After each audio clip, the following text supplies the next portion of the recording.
mais uma tentativa de aprofundamento sobre a questão do pluralismo jurídico. E ela, intencionalmente, não tem esse nome. Como vocês podem ver, o título dela é Natureza e Povos, Jusdiversidade. Justamente para a gente problematizar o que a professora Cristina já havia dito em relação a alguns apontamentos que existem no livro, a gente problematizar essa questão. Então, eu queria, já que estou dando início, queria fazer um resumo. Então, eu disse que a mesa era de aprofundamento, mas um resumo bem raso. Eu vou tentar ser o mais simples possível na minha exposição. Quase didático. Eu diria que a minha exposição hoje é a exposição do manual. Vou botar um manualzinho da jusdiversidade. Por que eu estou pensando assim? Porque eu acho que esse é um tema que a gente tem que aprofundar muito, mas a gente tem que partir de algumas bases comuns. Então, o que eu vou fazer é base comum e deixar para os dois teóricos que aprofundem o tema. Eu faço. Vamos pensar assim. Num território dado, arbitrário, que é o território dos Estados Nacionais, ainda mais arbitrário se a gente pensar nos Estados Nacionais latino-americanos, arbitrário no sentido que eles não têm nenhuma referência a não ser o poder do próprio Estado. E nesse sentido, as fronteiras nacionais são fronteiras arbitrariamente colocadas e às vezes arbitradas a mano militar. Por exemplo, o Brasil é o Brasil porque o Império Brasileiro foi suficientemente forte para explorar terras e ampliar o território ao seu gosto e às suas armas. Pois bem, então, partindo desse princípio, para resumir nossa conta, os territórios dos Estados Nacionais são territórios arbitrários. Nele, nem a natureza, nem os povos existentes contam. Não importa a natureza. Corta pela metade as naturezas, as bacias, os rios, não importa. E tampouco importa a existência de povos. Pois bem, nessa arbitrariedade criada, existem internamente povos estruturados, concebidos e vivendo. Isso significa, existem povos diferentes dos povos que congregam ou formam ou teoricamente estão estabelecidos no marco da arbitrariedade do território. Portanto, visivelmente, na América Latina isso é óbvio, nós temos povos que não estão compartilhando exatamente as regras fundadas pelo chamado Estado Nacional.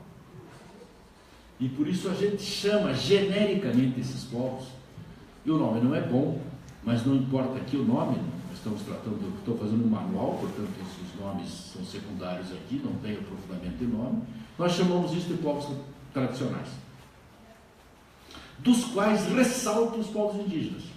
Por que ressaltam? Porque é o mais óbvio. Não há, provavelmente, ninguém que negue a existência dos povos indígenas como povos autônomos, diferenciados, etc, etc, etc. Há muita gente que diz, não, eles vão deixar de ser povos daqui a 3 ou 4 dias, porque eles vão se integrar numa sociedade muito mais justa, doce e humana, que é a sociedade moderna capitalista. Tudo bem, tem gente que pensa assim. Mas não nega a existência, não pode negar a existência. Pode negar a existência no futuro, mas negar a existência no presente não, e muito menos no passado. Muito bem, isto, dentro desse território, nós chamamos de jusdiversidade. Há uma evidente diferença de organização social entre esses povos tradicionais e a sociedade hegemônica. Se há diferenças sociais, há diferenças jurídicas. Esses povos, organizados socialmente, estabelecem internamente um direito próprio. Esse direito, às vezes, não é muito percebido, eu quero dizer, ele não é percebido pelos juristas os juristas não conseguem perceber, porque esses direitos, em geral, estão misturados com outros valores que a modernidade separou. Quais são os outros valores? Principalmente a moral, a ética, a religiosidade, a espiritualidade e a natureza. Portanto, a modernidade não obedeceu, não quis obedecer ou separou, isso não vou entrar muito no detalhe disso, porque todos nós aqui temos essa clareza, o direito da ética, da religiosidade, da espiritualidade e da natureza. Dito assim, os direitos que a natureza ou as regras naturais não importam por direito.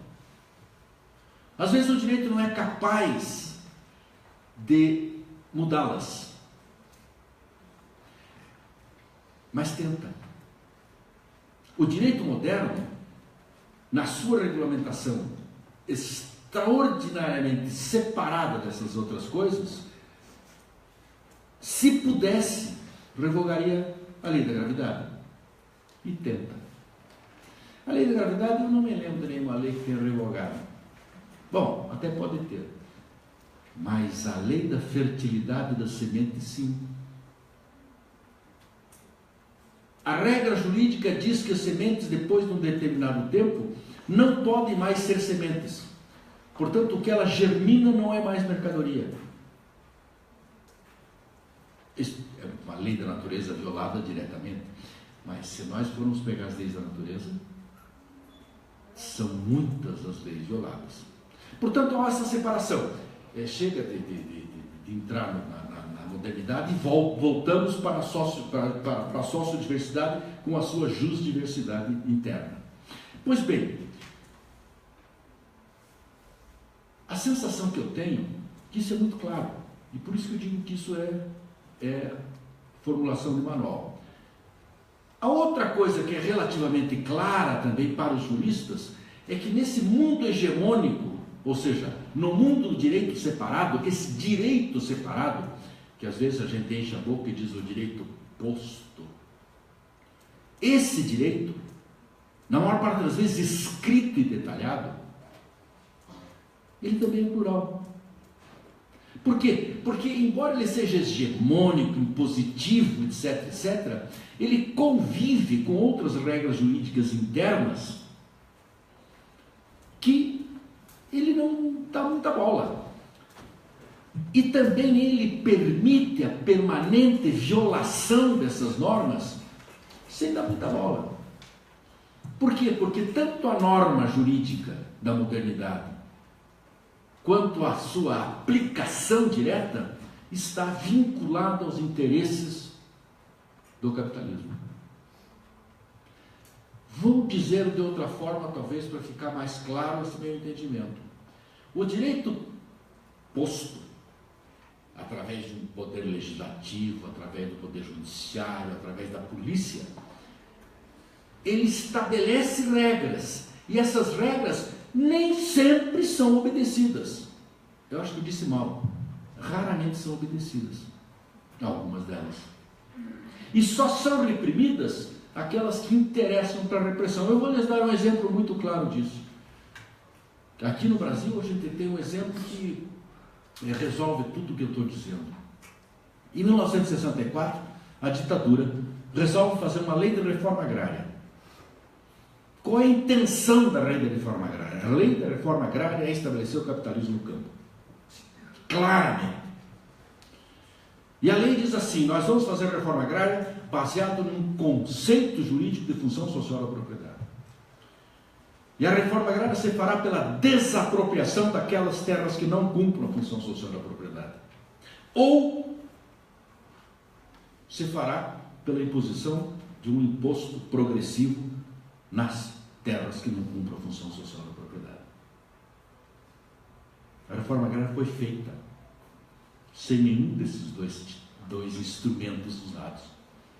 Esses dois instrumentos serviram apenas como um recado do capital para os proprietários de terra.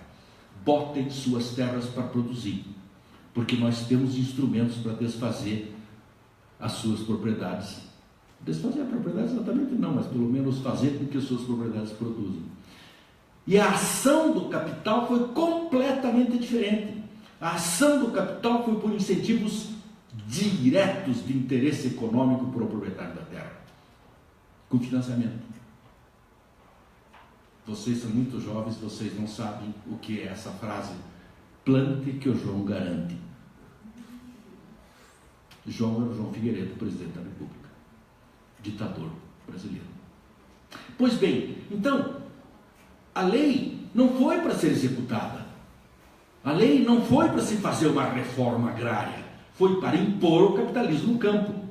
Entretanto, quando a gente lê a lei, a gente diz: esta é a lei da reforma agrária. E todos os agraristas brasileiros, e aqui nós temos a principal representante do principal mestrado em Direito Agrário do Brasil, né, que é a professora Cristina, que eu acho que não vai me desmentir, pelo menos por gentileza. Que todos os agraristas saúdam a lei, o Estatuto da Terra, como a lei da reforma agrária do Brasil. E alguns se perguntam, muitos alunos me perguntam, os alunos mais espertos, né, me perguntam: como é que a ditadura fez uma lei dessa? Pois, aqui está a explicação.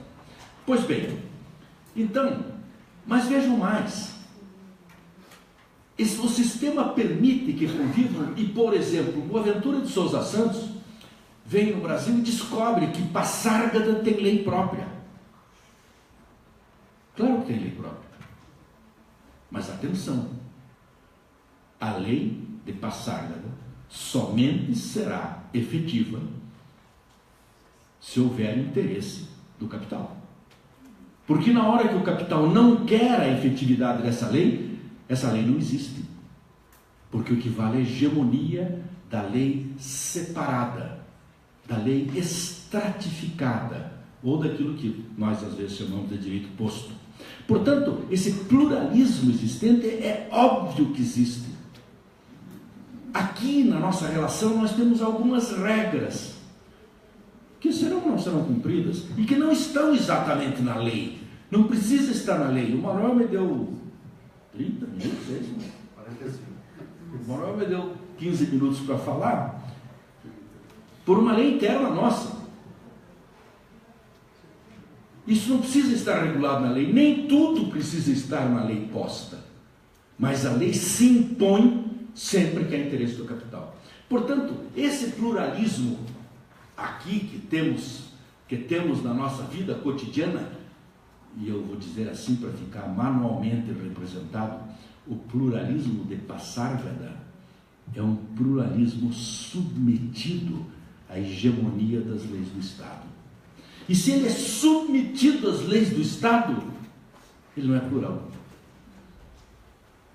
Bom, querem pôr o nome de plural? Podem pôr à vontade, mas ele não é plural, no sentido de que ele não concorre, ele não disputa a hegemonia do Estado. Ele se submete ao Estado.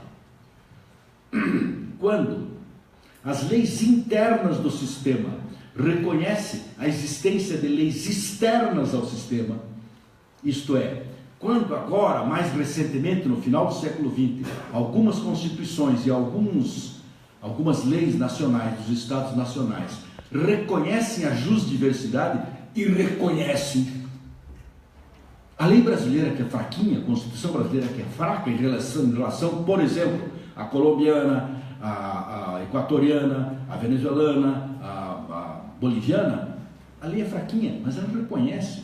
Embora os juristas brasileiros não conseguem ver isso, ela reconhece, já que ela reconhece a existência de povos que dentro de seus territórios exercem a jurisdição. Do ponto de vista dos povos, mas põe uma vírgula, assim, desde que compatível com as leis nacionais. Isso é uma bobagem, porque as jurisdições internas exercidas no exercício da autodeterminação de cada povo não está submetida às leis nacionais. As leis nacionais podem querer submetê-las, e às vezes o faz, e o nome disso é repressão. Portanto, a tentativa de homogeneizar essas regras essas regras da justdiversidade, é pura repressão, é pura disputa do Estado Nacional. Então, mas nós temos que entender também que no sistema jurídico, no direito posto, no direito separado, no direito que não se confunde com ética e com natureza, esse direito também na sociedade está em disputa. Portanto, há contradições internas aqui que o fazem estar em disputa. Por isso nós temos um direito que é posto e um direito que é reivindicado. O direito que é reivindicado pode ser reivindicado pelas forças internas do sistema, na luta de classe interna do sistema, ou externa.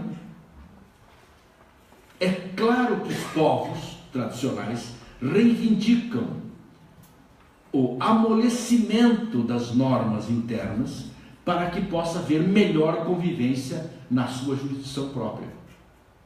Embora isso não seja essencial, porque o essencial é a manutenção da jurisdição própria, é melhor para os povos que o direito posto seja mais flexível, seja mais abrandado, não seja tão rígido. Que direito, fundamentalmente? O direito de propriedade da terra. No fim das contas, este direito, o direito de propriedade da terra, o direito de transformação da terra em propriedade privada, o direito de imposição da propriedade privada sobre a terra, é o principal direito que deve ser amortecido. E esse direito está intimamente ligado com o reconhecimento da existência dessas populações, povos e etc. Era isso que eu tinha a dizer. Muito obrigado.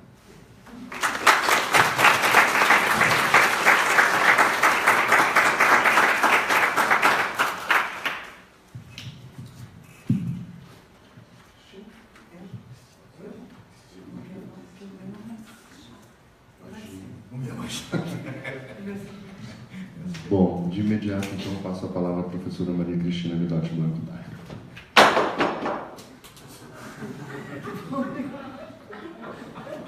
É uma fala de peso.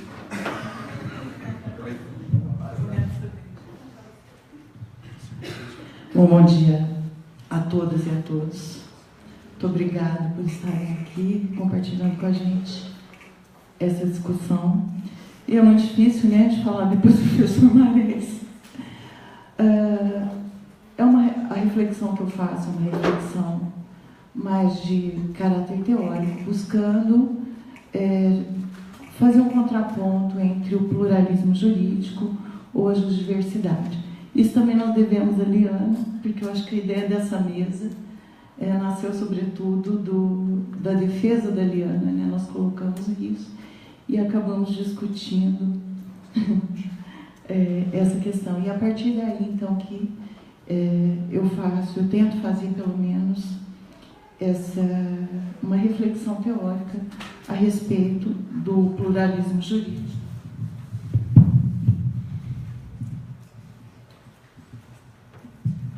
Ou justdiversidade. Acho que eu não estou me acertando aqui. Bom, o assunto tem sido objeto de debate já. A ideia de justdiversidade, eu acho que estava comentando ontem com o Marés, acho que a primeira vez que pelo menos que se discute ou que se tem uma produção sobre o tema justdiversidade, não falando pluralismo jurídico, eu acho que em Quito, num congresso do ICA também, né, Marés, que se discutiu o pluralismo jurídico e no texto do Marés ele fala só de justdiversidade, falando aí sobre comunidades indígenas, povos indígenas. Quer me parecer que, sobretudo, quando se trata da questão do direito, e aqui, sobretudo com relação ao direito dos povos tradicionais, das comunidades tradicionais e dos povos indígenas, a questão da justdiversidade, em vez de se falar em pluralismo jurídico, é mais importante. Todas as vezes pelo menos todas as leituras que se faz disso, o Ronaldo Lobão escreveu no ano passado, e as pessoas que têm escrito sobre isso colocam essa discussão fazendo um contraponto ou a partir da discussão do direito estatal. Mas essa contraface com o pluralismo, com a ideia de pluralismo jurídico, eu creio que ainda não vi, pelo menos, escritas. E eu acho que aí tem questões práticas importantes, né? Sobretudo quando a gente fala, quando a gente pensa nas confluências culturais, né? Qual modelo adotar? Adotar um modelo de jusdiversidade ou uma opção pelo pluralismo jurídico? Essa escolha, evidentemente, como ficou muito claro na fala do professor Marens, é uma escolha ideológica e tem um conflito intrínseco a ser resolvido. O problema central, acreditamos nós, dessa discussão pluralismo jurídico ou jusdiversidade consiste em se verificar, primeiramente, se o pluralismo jurídico, como pensado pelos teóricos que a gente conhece, garante a coexistência da ordem estatal com outros sistemas de justiça. E se esses sistemas de justiça não estatais sobrevivem enquanto submetidos ao direito do Estado. Antes disso, né, e já com Oscar Correias no texto dele, ele disse, olha, a gente tem que refletir. Se todos os sistemas normativos são formalmente iguais, como é que um pretende reconhecer os outros? Como é que o cara pálido quer reconhecer o outro, se todos somos formalmente iguais? Quem deu essa competência? Ninguém. Quem deu esse direito de reconhecer? Ninguém. Não tem, e o Oscar Correias diz isso, e eu concordo com ele, não tem um fundamento jurídico ou moral suficiente para eleger tal autor. Para eleger o Estado com direito de reconhecer, no caso. Em princípio, nós acreditamos que o pluralismo jurídico, nas suas mais diferentes possibilidades, não permite que os sistemas de justiça não estatal escapem ao subjúgo do direito estatal. Acreditamos na impossibilidade da subsistência de sistemas jurídicos não estatais quando sujeitos à ordem estatal. O pluralismo jurídico, conforme apresentado pelos diversos teóricos, ao contrário das teses de jusdiversidade, funda-se no fenômeno jurídico moderno eurocêntrico, imposto aos povos colonizados. O pluralismo pressupõe o direito como um projeto ocidental que retroalimenta uma estrutura de Estado que se desenvolve a partir de um projeto liberal de mercado capitalista. A tríade, né? Estado, mercado e direito. Então, essa referência do pluralismo jurídico é sempre o direito estatal. O Oscar Correias, voltando ao Oscar Correias, ele diz isso, olha, quando a gente conceitua, quando eu conceituo, diz Oscar Correias, o pluralismo jurídico como a coexistência de dois ou mais sistemas jurídicos que reclamam obediência ou efetividade aos mesmos indivíduos, eu o faço usando a teoria do direito, a sombra de Kelsen. Apesar de que aí ele abre dizendo que a teoria de Kelsen, a teoria pura de Kelsen, é uma teoria da normatividade que serve a qualquer sistema normativo, e com isso eu já não concordo com ele, mas que realmente não há possibilidade de um sistema querer pretender reconhecer o outro e que isso seja legítimo, e que a referência do pluralismo jurídico é sempre uma referência ao direito estatal, nós temos que reconhecer. A jusdiversidade, diferentemente, tem por fundamento a existência memorial de sistemas jurídicos complexos, estabelecidos por povos com práticas culturais diversas, não estatais, não capitalistas. Reconhece direitos como projetos culturais, como praxis de criação e de realização de sentidos comunitários específicos, como projetos culturais irredutíveis uns aos outros. Então, me parece que aí há impossibilidade de se referenciar no direito estatal e por ele ser reconhecido e não subjugar e ficar subjugado a isso. Então, qualquer modelo de diverso de distribuição de justiça que não seja originário desse projeto ocidental submetido a essa estrutura político-jurídica, ele estará forçado a submeter ao sistema, ao modelo capitalista, muitas vezes desconhecido por outros povos e culturas. Então, acaba acontecendo o quê? Acaba provocando-se a destruição do sistema pela atribuição de relevâncias jurídicas externas e desconhecidas por essa comunidade e por se ignorar outras intrínsecas a ela. Então, como as referências são externas e não é possível reconhecer certas relevâncias jurídicas dentro da comunidade, como não é possível conhecer relevâncias jurídicas da comunidade, que essas relevâncias jurídicas dessa comunidade sejam reconhecidas pelo sistema estatal. O que acaba acontecendo é a assimilação e, portanto, a destruição do sistema. Então, para se compreender, me parece que a ideia de pluralismo e a proposta de negá-lo nessa circunstância específica, de respeito à autodeterminação dos povos e restrito respeito às culturas, é preciso compreender de que possibilidades de pluralismo se fala. Mas, desde já, adianto que desde Gierke até os mais avançados, como José Geraldo de Souza Júnior, o que se encontra é uma referência ou um contraponto ao modelo de ciência do direito, que alcança aí a sua grande expressão no final do século XIX, começo do século XX. O que se tenta fazer é um contraponto ao modelo de ciência jurídica e muito se referindo às fontes do direito. Todas as referências, ou grande parte das referências, se voltam ao modelo monismo ou dualismo, que admite um direito válido, que é o direito estatal, e para aqueles que acreditam no monismo, que os outros direitos só valem porque são reconhecidos pelo Estado, então a gente só tem o monismo jurídico, e para aqueles que admitem o dualismo, acreditam que mesmo que o Estado reconheça, esse direito, a fonte é outra. Enfim, é sempre o direito estatal. Então, eu acho que derivam daí dois tópicos centrais. O primeiro é não admitir a diversidade e sujeitar a estrutura direito, Estado e mercado, subjugando assim a cultura local, fazendo sucumbir à hegemonia estatal.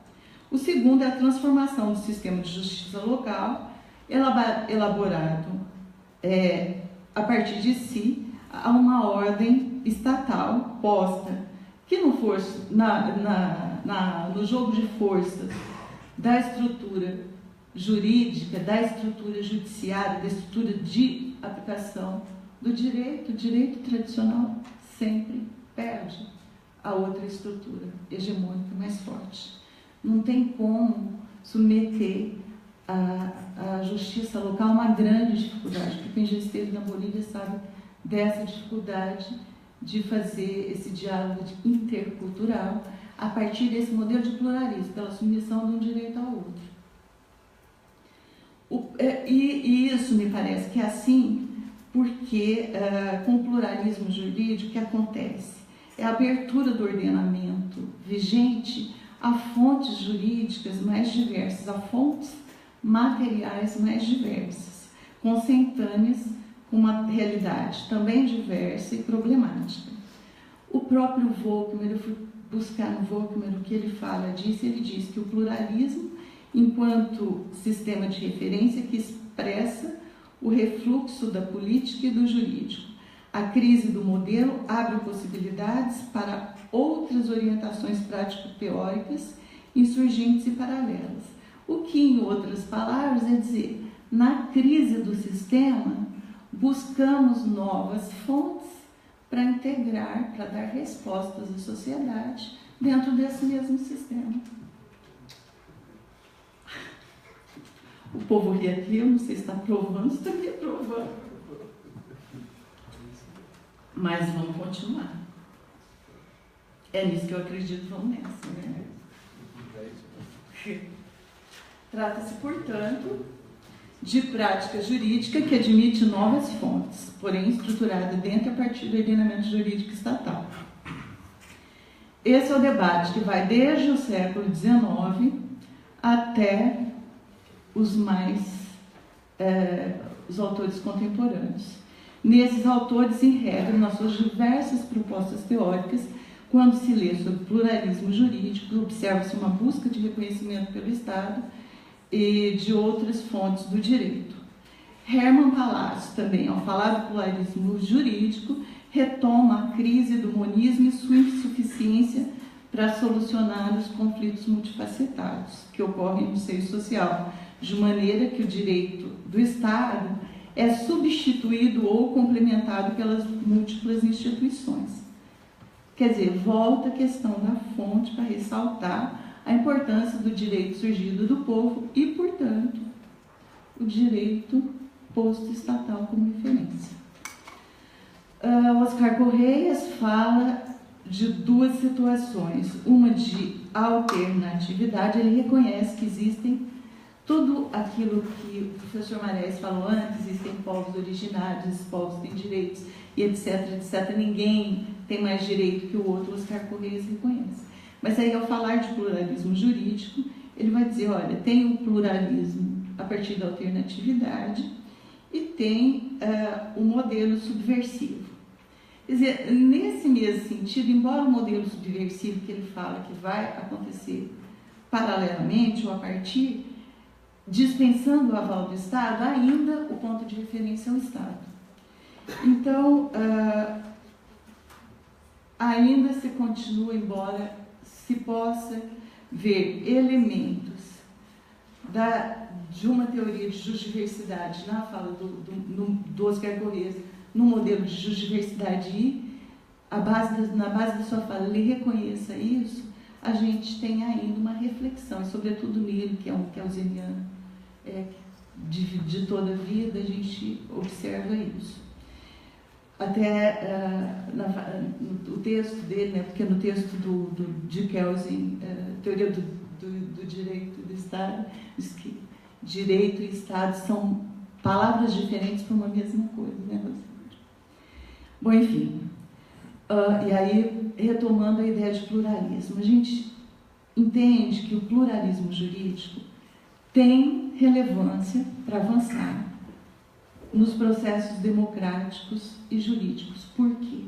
Porque ele devolve o sujeito ao espaço político, porque consiste em reconhecer uma multiplicidade de práticas existentes no mesmo espaço sociopolítico, caracterizados por interações de consensos e dissensos oficiais ou não, tendo fundamento ontológico em necessidades existenciais, materiais e culturais. Pluralismo jurídico é importante? Sim, mas neste contexto, a partir desta perspectiva, para comunidades e povos tradicionais, me parece que a proposta é muito mais da justdiversidade. A justdiversidade amplia horizontes do plurinacionalismo e do reconhecimento de autodeterminação dos povos, admitidos aí todos os povos, mesmo que não organizados sob a forma hegemônica do Estado.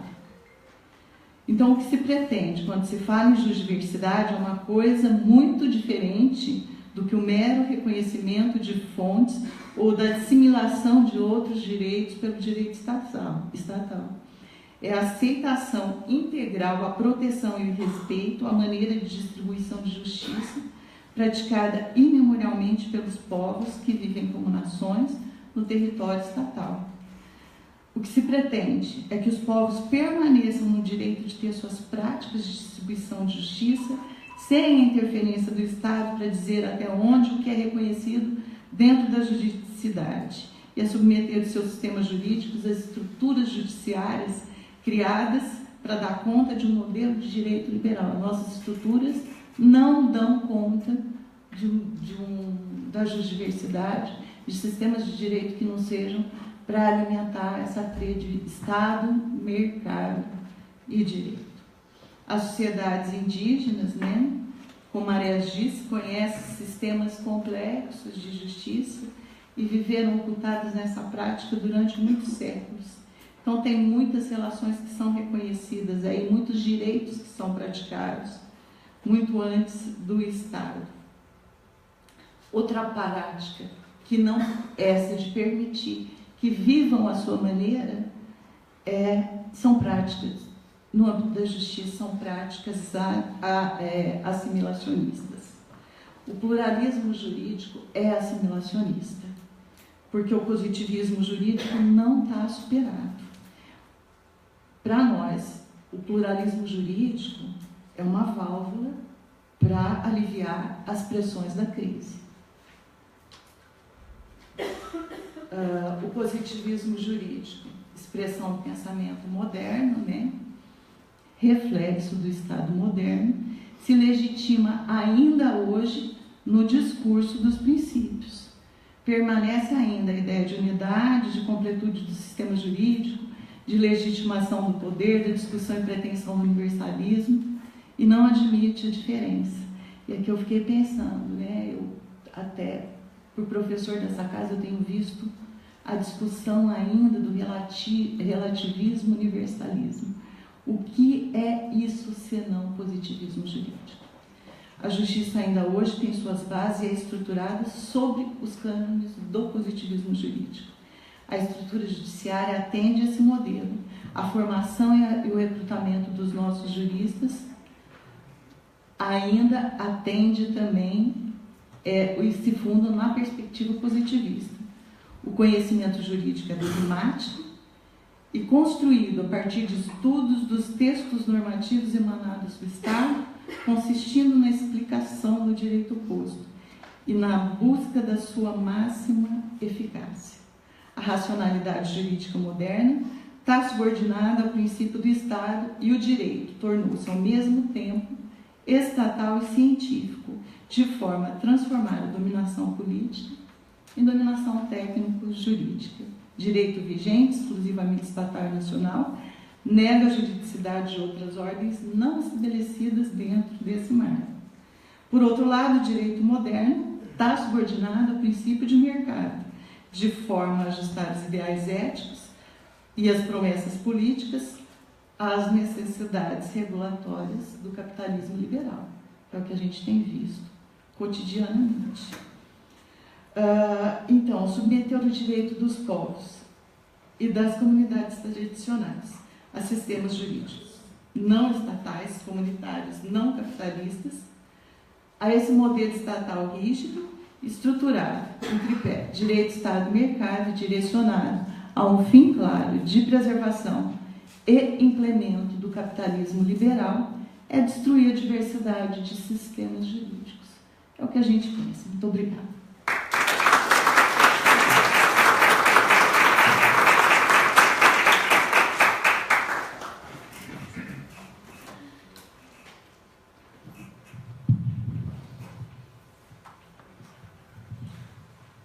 De imediato passa a palavra ao professor Rosemete Ariza Santamaria, da Universidade Nacional da Colômbia. Muito obrigado. Bom, mas eu acho que para mim é muito mais difícil falar agora. A verdade, eu fui pluralista até ontem. Então, com essa aclaração, eu quero aprofundar 3 ideias. O pluralismo, como foi dito, ele é assimilacionista. Ele tem uma grande possibilidade de conseguir tranquilizar a alma jurídica. Para muitos, esse é um tema muito importante, porque ninguém que seja advogado vai querer não ser advogado. E o primeiro exercício prático da juridicidade é que a pessoa que faz juridicidade não acredita no direito. Então tem que adotar uma religião contra-ideológica de sua própria profissão. Então por isso eu acho que é difícil. Ontem eu não conseguia dormir pela pergunta difícil de se eu consigo hoje abdicar de minha posição de jurista. Mas eu acho que um diferencial profundo entre pluralismo e diversidade é a capacidade liberadora da diversidade. Liberar. Eu acho que ontem eu liberei muitas coisas na fala do que acontece aqui na República Curitibana. E o primeiro é essa cita de Amílcar Cabral. Eu acho que vocês conhecem Amílcar Cabral. Alguns não. No mundo jurídico, poucas pessoas estudam Amílcar Cabral. Mas dizemos assim que si la dominación cultural tiene la necesidad vital de practicar la opresión cultural, la liberación nacional es también necesariamente un acto de cultura. A diversidade é um ato de liberação cultural de nossos povos frente às imposições e às opressões externas. Eu vou falar de um exemplo prático do Chocó, que, como falou o professor Marés e como falou a professora Maria Cristina, essa mesa aconteceu pela fala de uma doutoranda, que nós, no final, não estamos, eu acho que não concordamos com ninguém no tema da vigência hoje do pluralismo, como uma categoria e uma possibilidade contra-hegemônica. Porque as pessoas que falam do pluralismo como uma possibilidade contra-hegemônica, elas reafirmam o direito estatal, sempre. Ela é uma contradição teórica, e os teóricos do pluralismo, eles ainda não conseguem reafirmar sua própria contradição. Então, eu vou tentar fazer um exercício de olhar uma prática jusdiversa, na Colômbia, num lugar que se chama Chocó. Essa é a prática contradisversa. En los ríos, las gentes con sus cantos, danzas y juegos tienen otros motivos para reunirse. Ya no es solo el encuentro ritual con los santos o con sus muertos. Ahora llega a la reunión el decimero, para recordar cómo nació la organización del río, para evocar el viaje que algunos de la comunidad emprendieron hasta Bogotá con el objetivo de enseñar sobre el territorio que luchaban y para contar cómo era la vida de las gentes del Pacífico. Canto y danza se integran en la dimensión del encuentro político. Los viejos cuentan la historia del poblamiento del río. En el mapa van marcando los sitios donde se asentaron los primeros mayores, enseñan sobre historias de esclavos y amos, sobre comidas y fiestas del pasado, sobre indios y negros, sobre la historia que el encuentro es portadora de identidad. A base, o fundamento da diversidade e a cultura, o fundamento do pluralismo é ser contraponto do monismo jurídico. O fundamento do pluralismo é um fundamento meramente jurídico de coexistência jurídica. Só isso. Aqui está Chocó. Ontem Iliana falou, estamos falando de Chocó. Chocó hoje tem greve social. É o lugar do país mais esquecido, profundamente esquecido, pelas condições políticas de seus pobladores. Então, ali está. Quero retomar a possibilidade de pensar Cabo Verde como uma terra da diversidade hoje. Como sabe, nós temos uma longa caminhada juntamente com o povo português. Não foi decidido por nós, não foi decidido pelo povo português. Foi decidido pelas circunstâncias históricas do tempo da Europa das descobertas e pela classe de antaño, como se diz em português antigo. Mas é verdade, é isso, há essa realidade concreta.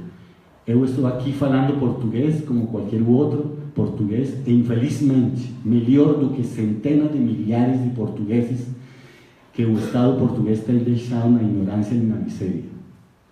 Nós marchamos juntos e, além disso, no nosso povo, seja em Cabo Verde, seja na Guiné, existe toda uma ligação de sangue, não só de história, mas também de sangue, e fundamentalmente de cultura, como o povo de Portugal.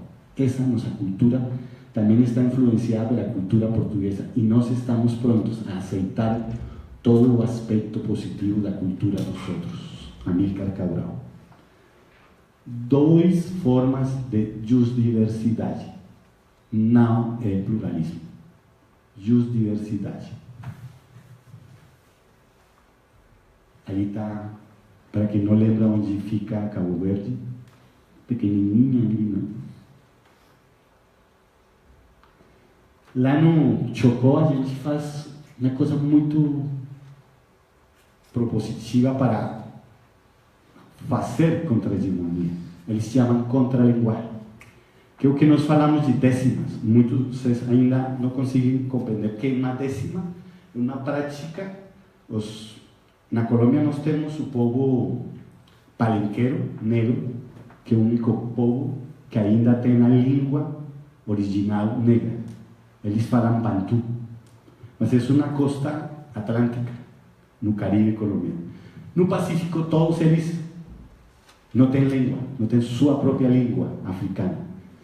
Mas eles fazem resistência com a língua própria do opressor. Sempre eles falam de que o que acontece em seu pensamento africano a partir da língua do opressor, mas eles conseguem construir outra língua dentro da língua do opressor. Isso é contra-linguagem, isso é justdiversidade, isso não é pluralismo linguístico, é justdiversidade. Em um mundo de oralidade e xamanismo, as línguas habladas adquieren una dimensión mágica que alcanza límites insospechados. La colonización por vía del lenguaje generó en el Pacífico una especie de contralenguaje. El lenguaje fue impuesto, pero como reacción cultural se creó otro, porque los deseos de libertad, de pertenencia, están ligados al lenguaje que compartimos. Podemos afirmar que este contralenguaje empezó a gestarse desde muy temprano como discurso oculto de resistencia, una resistencia contra el lenguaje impuesto y a la vez creadora de un contralenguaje que expresa las experiencias culturales, las memorias colectivas propias, las décimas. Decimar es falar de um jeito particular, que é o jeito particular chocuano, negro, pacífico. E ali está a resistência própria. Todos os dias a gente fala em décimas. Essa é outra prática que eu tentei ler aqui no Brasil. Encontrei um cacique, Jatijabá, que ele fala o seguinte: eu trabalho, isso é uma pergunta, eu trabalho de reavivamento da língua tupinambá na comunidade. Como tem sido esse trabalho? E ele contesta: é um trabalho que tentamos reinserir o nosso idioma nativo junto à comunidade. Com a colonização é como passar do tempo, os próprios índios da comunidade perderam o contato com a língua tupinambá. A partir daí começamos uma ampla pesquisa com os índios mais antigos das aldeias, comunidades entre 100 e 110 anos naquela época. Pegamos a condição oral de algumas palavras importantes do idioma e também passamos a escrever essas pronúncias. Depois disso, buscamos o apoio de um neurolinguista especializado na língua tupinambá. Apresentamos esse novo acervo, com isso foi possível fazer um resgate do idioma. 3 práticas justdiversas hoje. Não é pluralismo, é justdiversidade. Todos tentamos fazer esse contraponto, não? Diferenciais, ou falar desses 3 elementos.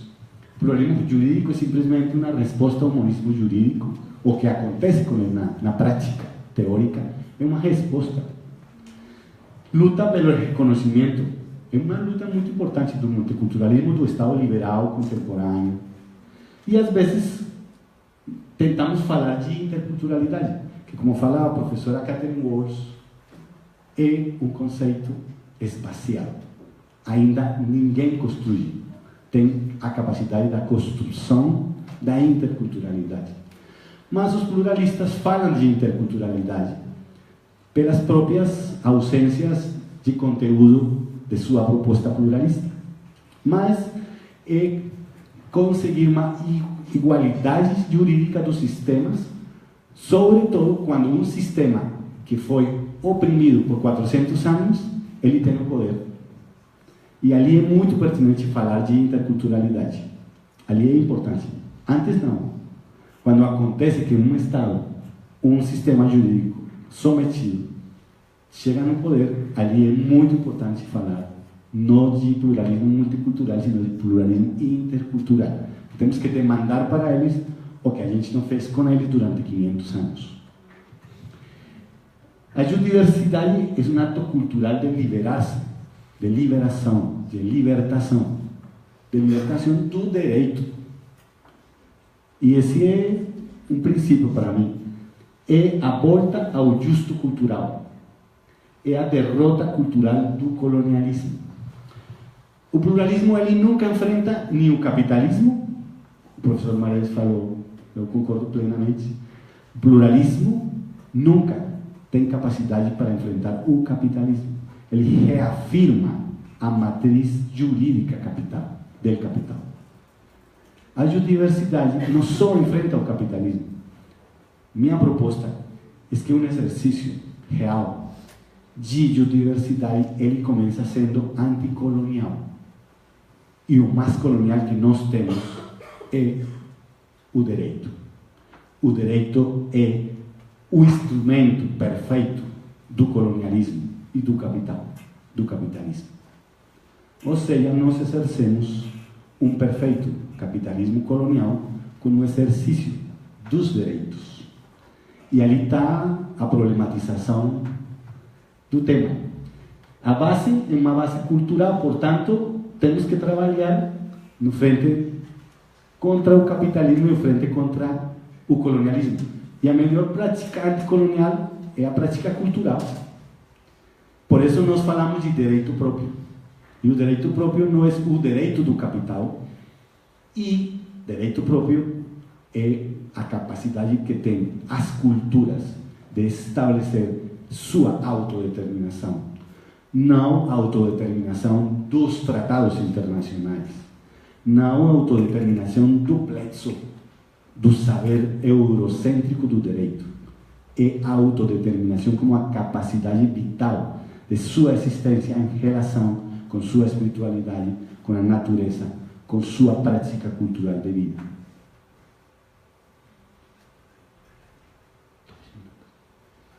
Mas que bom. Diversidade e libertação. Volto a Amílcar Cabral. O estudo da história da luta de libertação demonstra que são, em geral, precedidas por uma intensificação das manifestações culturais, que se concretizam progressivamente por uma tentativa vitoriosa ou não da afirmação da personalidade cultural do povo dominado com ato de negação da cultura do opressor. Quem não conhece o Brasil, eu não conheço o Brasil, e chega no Brasil e tenta conhecer o Brasil, compreende por que o povo negro do Brasil hoje está na luta de sua própria identidade cultural. Por isso o povo negro é um povo africano que mora no Brasil. E isso para mim é uma dica muito importante da capacidade de luta diversa desse povo, que nós não compreendemos no resto da América Latina, eu acho, por o problema da língua, por o problema da própria cultura. Sejam quais forem as condições de sujeição de um povo a um domínio estrangeiro, a influência dos fatores econômicos, políticos e sociais na prática desse domínio é, em geral, no fato cultural que se situa ao germe da contestação, levando à estruturação e ao desenvolvimento do movimento de libertação. Muitos também falam agora na teoria jurídica do pluralismo, da sociologia da libertação, do pluralismo da libertação. A libertação não é uma teoria, é uma prática, uma ação. E a gente está na prática. A gente tem que sair da teoria, da academia e ir para os movimentos sociais a lutar com eles. O outro são teóricos tranquilos das formas teóricas tranquilas do direito hegemônico. Esse não é um direito contra-hegemônico. A libertação, essa prática liberadora, essa prática da luta com a cultura, con esas culturas. Quanto a nós, o fundamento da libertação nacional reside no direito inalienável que tem qualquer povo, sejam quais forem as fórmulas adotadas ao nível do direito internacional, de ter a sua própria história. Lá em Chocó, tem umas práticas, estou falando, tentando que fale Amílcar com o povo do Chocó, mas também que fale com o povo do Brasil, que fale com toda a nossa América Latina, porque temos pensadores muito importantes. A gente lê muito Che Guevara, mas a gente não lê África, a gente lê muito Habermas, não lê os pensadores próprios, a gente lê muito alemães. Eu vi ali um cartaz, vai estudar direito nos Estados Unidos, ali a gente se aprende direito. Mas essas práticas das comunidades, por exemplo, esta é uma prática diversa. Como una instancia de coordinación, en octubre de 93 nació el proceso de comunidades negras, una red más de 120 organizaciones con su base en Buenaventura. El PCN basa su trabajo, sus fundamentos son 5 principios. Primero, la reafirmación y el derecho de ser negro, considerado como una lógica cultural que permea el mundo vida de todas sus dimensiones sociales, económicas y políticas. El derecho al territorio y a un espacio para ser condición necesaria para la recreación y el desarrollo de una visión cultural afrocolombiana.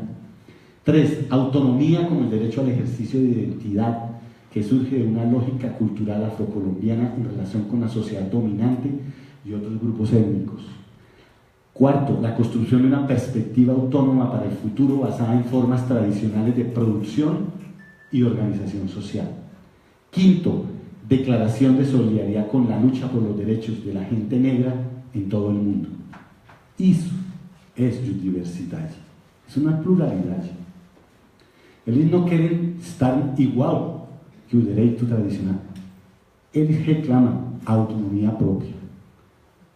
Então, só quero fechar com a proposta de Manuel Zapata Oliveira, pensador, literato, intelectual, colombiano, pouco conhecido, e ele fala de uma proposta muito interessante, uma proposta diversa, que se chama Ecosofía, que surge dentro del proyecto que él trabajó en la Fundación de Investigación sobre Patrones Tradicionales de Conducta frente al manejo de los recursos naturales renovables en la costa atlántica. Este trabajo se refiere a la convivencia de los afrocolombianos con la naturaleza en términos de ecosofía popular, evocando así la fuerte inscripción de lo ecológico en los sistemas filosóficos locales, aplicando el concepto de ecosofía a las prácticas de comunidades negras del río Baudó.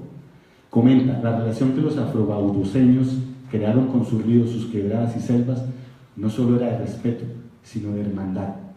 Así pues, en el Baudó y quizás en todo el Chocó, entre los afrocolombianos, ni las plantas ni los animales existen per se, sino adicionados, completados y cualificados mediante la palabra por la mente de las personas. Isso é diversidade. Obrigado.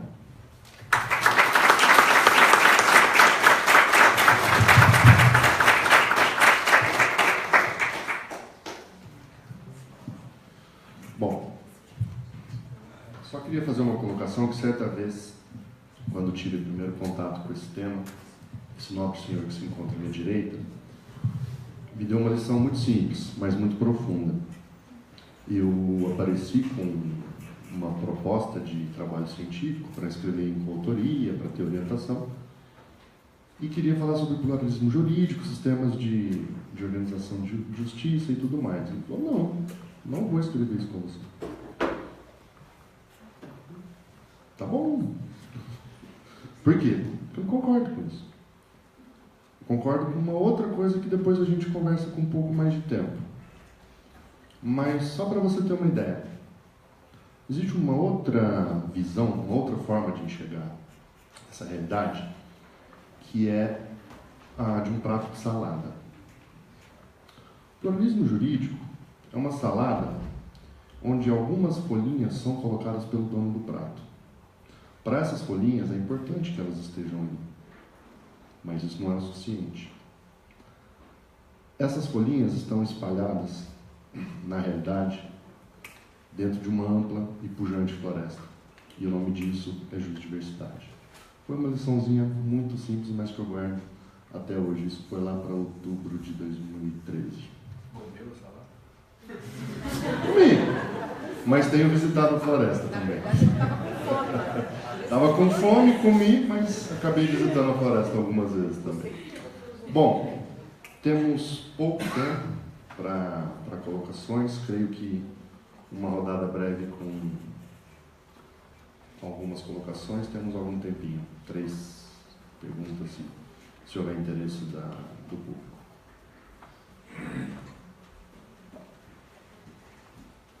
Fernando, quem mais? Alguém? Vem, Fernando, vem fazer pergunta. Já vem e já passa, então.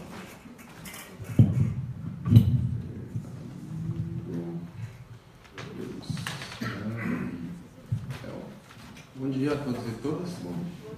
Não vou fazer propriamente uma pergunta, quase um testemunho.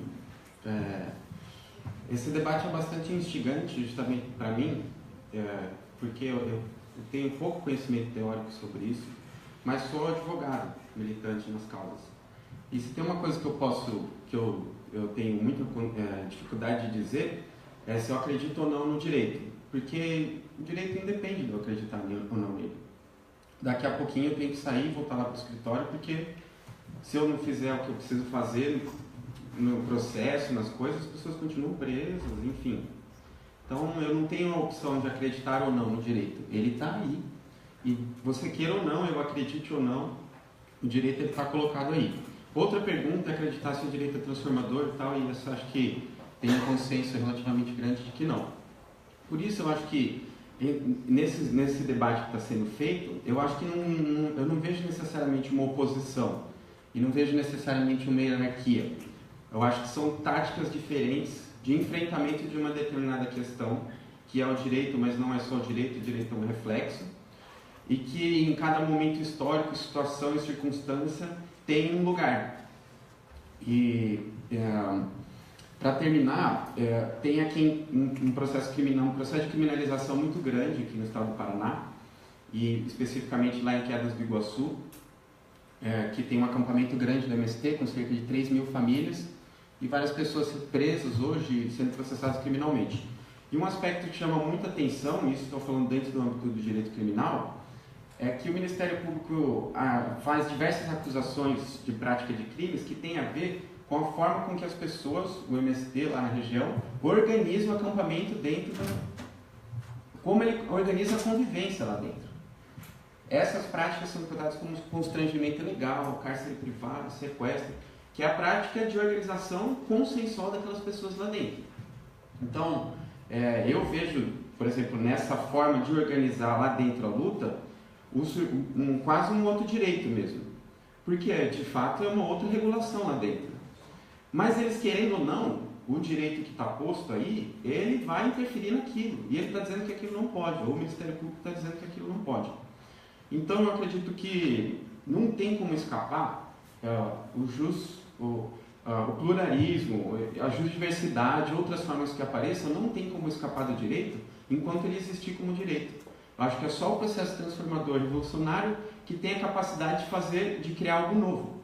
E que o pluralismo, a justdiversidade e outras categorias que surjam, elas vão ter um contexto num determinado momento da história que vai e pode fazer alguma diferença nessa luta maior, que é contribuir para a superação do capitalismo e do próprio direito. Posso fazer a pergunta? Passa no microfone e só cuidado para não ficar de costas ali. Tampando quem está nos assistindo. Então, bom dia. Eu só queria retificar uma fala que eu fiz, uma fala introdutória para fazer uma pergunta em agosto, acho que em agosto do ano passado, e a mesa era até composta pelo professor Marés, pela professora Maria Cristina, e tinha outro expoente, acho que a esposa do Viveiras de Castro. E naquele momento a gente estava no calor do golpe. E na minha percepção, como os direitos, alguns direitos estavam mais assegurados, por exemplo, para os povos indígenas, eu acreditava que a ponte para o futuro atacaria muito mais outros povos, o que, na verdade, era uma ingenuidade minha. Então eu faço essa retificação e eu já esqueci essa ideia de escalonamento, porque eu acredito que dentro dessa perspectiva até da jusdiversidade, né, da diversidade de povos, a gente tem visto que a ponte para o futuro, que na verdade nos leva para o passado, né, para um retrocesso, e quer que esse retrocesso seja estagnado na nossa sociedade, tem atacado ferozmente, violentamente e diariamente os direitos e a vida dos povos do nosso país. Então fica essa retificação. E diante disso eu deixo uma pergunta. Eu tenho visto alguns teóricos dizerem que o golpe faz parte de um projeto de recolonização. Inclusive, não só esse, mas outros que se iniciaram no início desse século, fazem parte desse projeto de recolonização. E nós sabemos, e a história nos conta, porque a história nos conta, né, nós não conseguimos, talvez, dimensionar da forma que se deu, que a colonização ela foi altamente destruidora e perversa. E acho que convivendo um pouco mais com as comunidades mais próximas, até da Versilene, a gente se sensibiliza bastante e passa a enxergar com mais sensibilidade e talvez até com mais emoção como os direitos e os povos são atacados. E até fazendo parte de uma minoria também, às vezes eu me reconheço muito nessa questão da opressão, né? Então, até ontem o STF julgou inconstitucional o artigo 1790, mas para mim não é uma vitória, né? Vitória seria que todos pudessem conviver harmoniosamente e serem respeitados pelo que são. Nós sabemos que as opressões, enfim. Então eu deixo essa pergunta diante dessa exposição da jusdiversidade, se esse projeto de recolonização, ele realmente, se é um projeto mesmo, e diante disso, o que nós temos, as estratégias que nós temos para a jusdiversidade. Porque às vezes eu fico perguntando qual que é o nosso papel, né? Às vezes a gente debate tanto, discute tanto, e é claro que isso é necessário, né? Teorizar é necessário, porque para enfrentar tenho atuado na advocacia popular e a gente usa uma expressão que é o positivismo de combate, que é a nossa estratégia, né? Querendo ou não, é a estratégia que nós temos. É o que tem funcionado minimamente. Então eu deixo essa pergunta, diante desse projeto de recolonização, quais são as estratégias que nós temos dentro da jusdiversidade? Obrigada. Bom, nós tínhamos aberto para 3 perguntas, mas tivemos mais 3 candidaturas. Eu vou contar que sejam para que possa complementar todos, mas eu pedido que sejam extremamente breves, por gentileza. Seu nome, por favor? Por gentileza, Natália. Eu gostaria de perguntar assim, se tem alguma diferenciação no sentido das terras indígenas e dos territórios quilombolas, só dessa nomenclatura, se isso tem alguma diferença dentro dessa perspectiva de pluralismo e de diversidade. Se o fato de serem territórios e de serem propriedades e não só posse tem alguma diferença nisso. Guilherme, opa.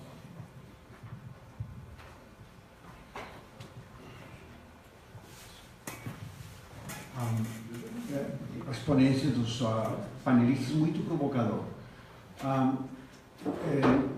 O professor Orlando Fals Borda, que nós colombianos recordamos com muito respeito, muito carinho, ele foi constituinte da Constituição de 91. Ele insistiu muito na necessidade de uma lei para reorganizar o território, precisamente porque o professor Marés falava de o arbitrário que é a organização de nossos países na América Latina. Essa lei de reordenamento territorial nunca pudo ser feita, porque as castas políticas requerem do ordem atual arbitrário por questões eleitorais, por votos. Mas agora nós estamos vendo com a criação de protocolos no desenvolvimento da consulta prévia a possibilidade das populações de plantear uma reorganização territorial que seja acorde com o que vocês falaram. A pergunta é possível virar hacia a jusdiversidade usando as estruturas políticas que nós temos agora num processo de escalamento, ou é preciso uma atitude mais radical de confrontação de classe com o sistema, o establishment, força para isso. Creio que havia, mas por gentileza. Posso falar daqui mesmo? Nós estamos, o pessoal está nos acompanhando. Põe um microfone mais aqui, por gentileza. Seu nome, por gentileza? Eu sou a professora Maria Aparecida Calvila, da UniFPCO. Aqui? Isso. Bom por dia. gentileza, porque tem um pessoal nos acompanhando. Sim, desculpa. Eu só queria dizer que eu sou pluralista, né? Não sou como o professor que disse que até ontem era. E eu acho que há uma linha muito tênue e nós não podemos negar toda a proposta do pluralismo jurídico construída até agora, e especialmente no âmbito da América Latina, enquanto uma resposta para o ser latino-americano e as demandas de um direito que é colonizado, e que nós precisamos ter cuidado no momento em que a gente diz que o pluralismo é simplesmente conivente com o humanismo. Eu não concordo com isso. Eu penso que nós precisamos discutir e efetivamente criar momentos como esses para que, numa proposta comum e numa proposta coletiva, nós consigamos construir alternativas à América Latina e aos povos negados da América Latina. Obrigada. Perdão. Maria Aparecida? Isso. Tá, obrigado.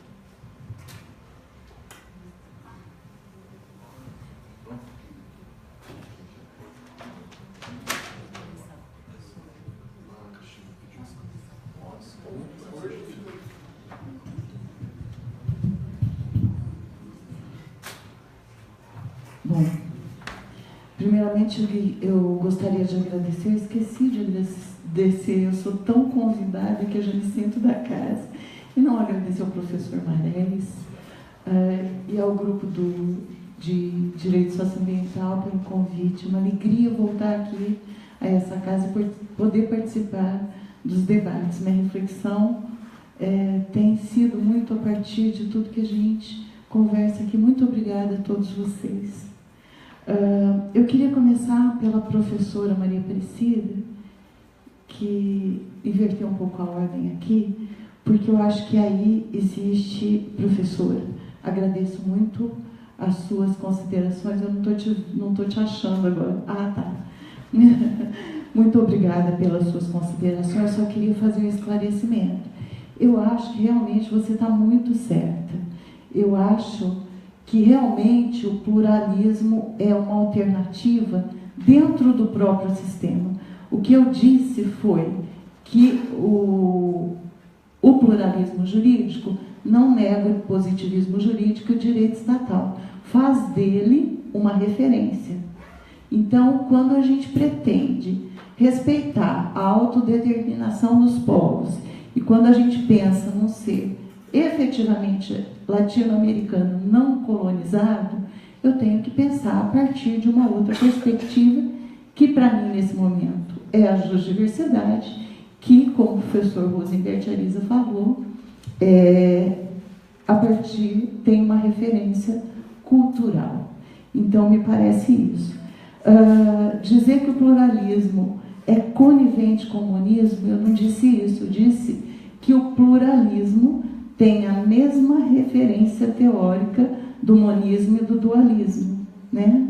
Para aqueles que acreditam, que discutem a proposta, se o direito, se as fontes do direito, se há monismo jurídico, porque as fontes do direito são sempre do Estado, ou não, ou que há dualismo, porque a fonte do direito é de Estados, de organismos internacionais, ou não, ou se há outras fontes do direito, me parece que a referência é sempre a mesma, o direito estatal. Então, o pluralismo jurídico parte da mesma discussão do monismo jurídico. E o pluralismo, para mim, e aí já vou incluir aqui uma fala para o Fernando, eu acho que é importante sim, porque discute dentro do direito, a gente está aí, a gente sai daqui, tem que ir lá para o escritório e lidar com o direito que está aí, que é posto, e ele recoloca o sujeito no espaço político. Então, ao discutir a fonte do direito amplia possibilidades para o direito pensado dentro da concepção de ciência jurídica, do abstracionismo puro, do direito meramente conceitual, e volta a ligar esse sujeito que a modernidade negou, esse sujeito de direito que a modernidade negou espaço político, ele devolve para o espaço político. Eu acho importante nesse ponto, nesse aspecto, sobretudo porque volta a discutir as fontes materiais do direito, cria direitos ou reconhece direito a partir das tensões. Eu acho isso muito importante. Como alternativa dentro do direito estatal, me parece que o pluralismo é importante, que também não se contrapõe, não tem hierarquia, nada disso, mas como alternativa para o ser latino-americano, usando as palavras da professora, eu acho que aí a diversidade, não tem dúvida, para a autodeterminação, reconhecimento dos povos. Então é isso, eu acho que... E também eu acho que isso responde um pouco o que o professor Guilherme colocou, né? Me parece que aí não, dentro dessa estrutura política vai ser alternativa, só alternativa.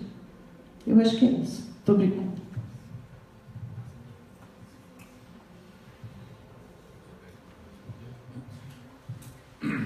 Eu vou responder todos juntos, e começando pela Natália. Para mim não tem diferença nenhuma. Os territórios indígenas, territórios quilombolas, ou territórios da reforma agrária, como Quedas do Iguaçu, que o Fernando citou, são territórios onde se cria um direito próprio e que isso se chama de diversidade. O problema é se o Estado aceita ou não. Então, os Estados nacionais estão aceitando a partir do final do século XX com mais, digamos, com resistência. É uma disputa clara, mas estão aceitando os territórios indígenas. Eu me lembro que quando eu falei em diversidade naquele dia, naquela vez que a professora Cristina falou, que já faz muito tempo, eu fiz uma apresentação e um teórico colombiano, esses colombianos são bravos, um teórico colombiano disse assim: você tem toda a razão para indígena, não bota outra gente nisso. Ele disse mais gentilmente, mas era isso, então, mas na verdade não, todos estão no mesmo, só que o Estado, os Estados nacionais estão aceitando melhor os índios, porque não tem jeito de não aceitar, né? Inclusive porque eram, como vocês ouviram o Timóteo falar aqui, eles têm uma clara cosmovisão e apresentam essa visão de mundo, de cultura, etc., com muita clareza. Então não dá para você dizer, olha, o Timóteo diz assim, não, isso é brincadeira, ele não é assim. Ele é assim. Então é mais fácil de entender. Aí diz, os quilombolas não são comunidades, é um grupo de negro que você juntou lá. É mais fácil dizer isso.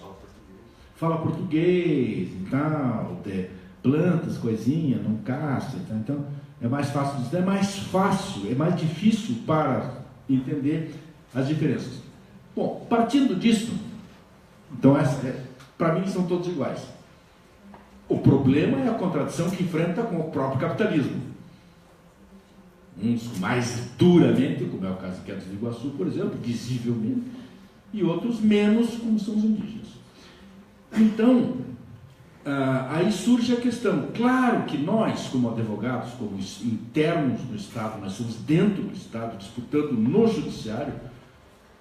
Aí vale para o Daniel e vale para o Fernando, que quer apresentar uma coisa. Nós temos que ter estratégias de demonstrar que as práticas sociais jusdiversas de alguns povos, às vezes não se trata de povos, às vezes se trata, como o Daniel falou, de outros direitos das assim mal chamadas minorias, né, que não conformam exatamente o novo direito, um direito diferente, um direito alterno, totalmente fora, né? Não vou dizer alternativo porque entra numa outra confusão, né? Um direito completamente fora do sistema. Às vezes não, e às vezes sim, como é o caso do que o Fernando está dizendo. É claro que a estruturação daquele povo, nem todos os assentamentos fazem isso, mas alguns assentamentos com mais força e outros com menos força fazem isso.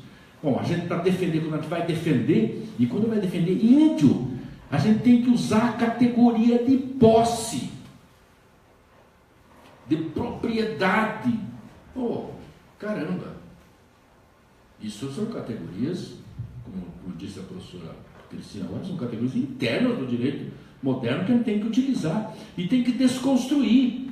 E nesse processo de desconstrução, de mostrar que essas categorias não servem para essa aplicação, como é o caso do Fernando, a luta do Fernando aí, que eu acho que é a mais difícil de todas, porque está entrando na questão que é criminal mesmo, porque é um processo de criminalização dos coletivos, é evidente. Então, quando se briga com isso, quando se toca com isso, é um enfrentamento muito difícil, é um enfrentamento central para o capitalismo, né?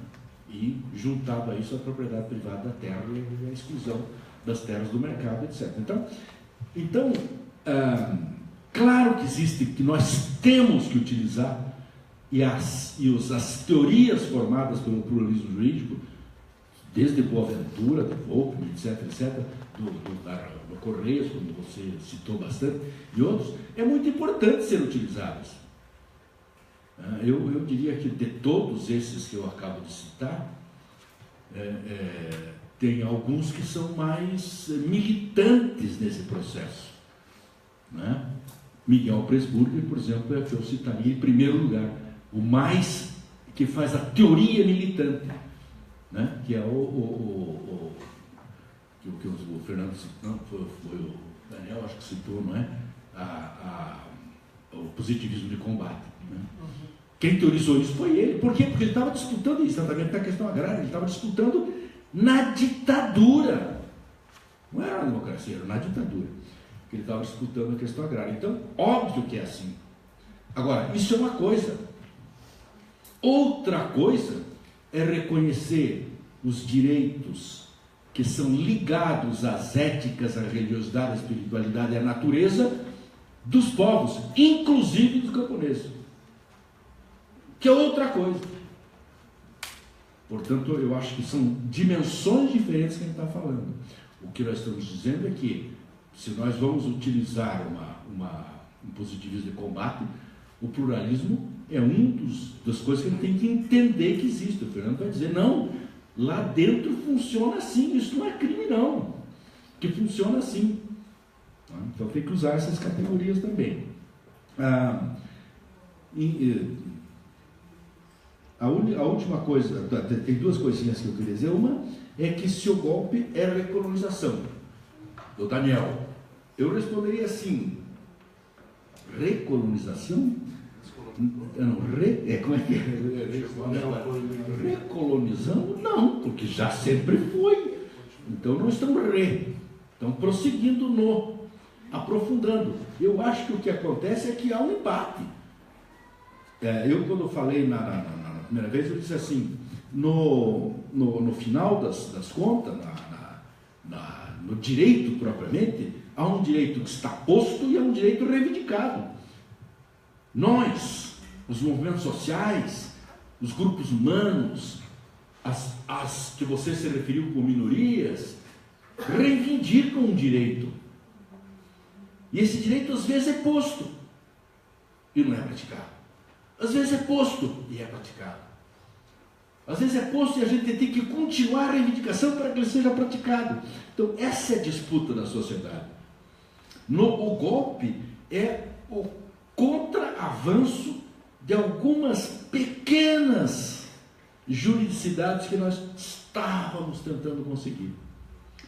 Na verdade, eu acho que é muito tênue, inclusive, o que a gente tinha constituído como juridicidade. Era muito tênue, mas cortou brutalmente. Você imagina que o golpe está retroagindo no direito do trabalho, que não foi uma conquista do Lula, do lulismo, foi do getulismo. E nós estamos vendo que na época, eu li artigos dizendo, nós temos que romper, de um outro jurista curitibano, nós temos que romper com essas estruturas trabalhistas fascistas criadas pelo Getúlio. Porque o Getúlio era um fascista, criou Getúlio. Pomba, vamos longe, né? Então, nisso você tem razão. Então, mas não é uma recolonização. É a mesma disputa que vem desde o Getúlio. O capitalismo querendo se impor. O capitalismo, cada vez que ele é apertado, cada vez que aperta o pescoço dele, ele tenta uma saída. Aliás, se vocês já... Por isso não tem, assim, eu não acho que isso seja planejado, né? Que haja um planejamento nisso. Ou eu acho que o capitalismo, quando aperta o pescoço, a resposta do capitalismo é sempre assim: ah, meu pescoço está apertado, isto pode ser uma oportunidade. Né? Vou pôr pérolas na gargantilha, e vendo pérolas para que se põe nas gargantilhas do pescoço apertado. Então, o capitalismo, o capital propriamente, ele é vadio, ele vai para onde quem lhe oferece mais, ele se entrega, ao contrário, ele alimenta essa vadiagem permanente. Né? Então, não é uma questão e a última, a questão do Guilherme, eu acho que a composição da América Latina, o que nós estamos chamando pelo pequeno pedacinho que é diversidade, mas que na verdade é uma sociodiversidade, são sociedades fora que estão se construindo, que obviamente tem dentro uma diversidade, mas elas são as sociedades fora, e que são desde os indígenas até os camponeses, não sei se até, tem muita gente passada pelo meio, pode ser que tenha alguém que está mais para lá dos camponeses ainda. Todos esses povos, eles compõem o que a gente pode chamar genericamente de luta de classe. E, portanto, na América Latina, no meu modo de ver, a luta de classe é uma luta de classe muito mais estendida, porque ela não é uma luta de classe que está estabelecida entre o capital e o trabalho. Ela está estabelecida entre o capital e o trabalho, obviamente, porque isso faz parte, mas está estabelecida também pela reivindicação de todas essas outras sociedades que buscam liberdade. E, portanto, a disputa pela liberdade de existência e de território, não necessariamente internamente no processo da evolução capitalista ao socialismo, mas uma forma completamente diferente de coexistência de povos, que obviamente não pode ser capitalista. Obviamente não pode ser capitalista. Agora, não será no modelo moderno socialista. Eu diria que será no moderno fraterno social latino-americano.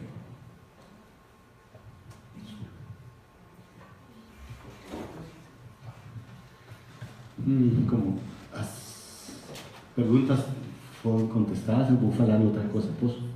Tá. Não, tinha duas colocações mais, mas vou aproveitar um minutinho para isso. Tá? Eu acho que na Colômbia temos um pensador muito importante, que o Guilherme falou dele, que é o professor Orlando Fassborda. Nós, com a professora Núbia, trabalhamos no departamento de sociologia, que ele foi quem fundou esse departamento. Lá na Colômbia, todo mundo fala que quem trabalha, quem estuda no departamento de sociologia é guerrilheiro. Eu acho que é verdade. Então, se esse tema não tem problema, eu posso falar de duas coisas. O primeiro, que o próprio Fassborda propõe a subversão, o exercício da subversão. A história tem que ser leída como ato de subversão. E então, aqui no Brasil, que a gente produz muita teoria, muitas teorias, como o direito alternativo, que não vamos falar de outras teorias, eu acho muito interessante uma teoria que eu escutei falar aqui na Curitiba, o direito subversivo. Tenho escutado muitas pessoas daqui, mas nesses auditórios, nesses espaços, eles não falam disso. E eu acho muito mais interessante porque o direito é uma perspectiva clandestina. Eu gosto muito disso. Então, a possibilidade daquelas coisas que não são ditas, que no mundo jurídico a gente trabalha nelas. Estamos num tempo de crise, estamos num tempo de ditadura aqui no Brasil. Eu acho que não é ditadura. Qualquer uma é uma ditadura. Eu não sei se o Temer agora me está escutando ou não, mas em meu país isso acontece. A gente sabe lá na faculdade que sempre que nós falamos, a possibilidade de que na aula estejam pessoas do exército é só 99% de probabilidades. Então, a guerra e a situação fazem que nós tenhamos uma posição difícil. Mas, só queria aclarar duas coisas sobre esse tema, e é quando nós começamos a ideia do constitucionalismo latino-americano, por exemplo, frente ao neoconstitucionalismo, no final eu achei chato essa discussão, por uma razão, porque o grande diferencial entre neoconstitucionalismo e neoconstitucionalismo é que o neoconstitucionalismo ele queria ser uma teoria jurídica. Eu acho que eles conseguiram ser uma nova teoria jurídica.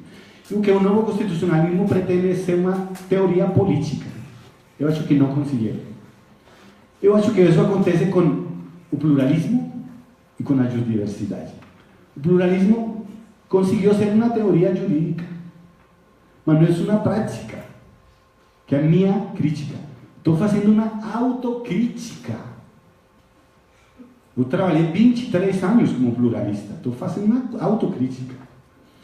Se não conseguiu ser uma prática, significa que temos que mudar, buscar outras alternativas, outras possibilidades. Mas não temos que renunciar à luta política. Quando o direito renuncia à luta política, entrega tudo. Eu acho que essa é a diferença. Obrigado. É isso aí. Bom, dado o adiantado da hora, encerro a mesa e já convido a querida amiga Bruna Balbi para coordenar os trabalhos da mesa Mulheres, Corpos e Territórios, Violências e Resistências. Dentro de 2 minutos.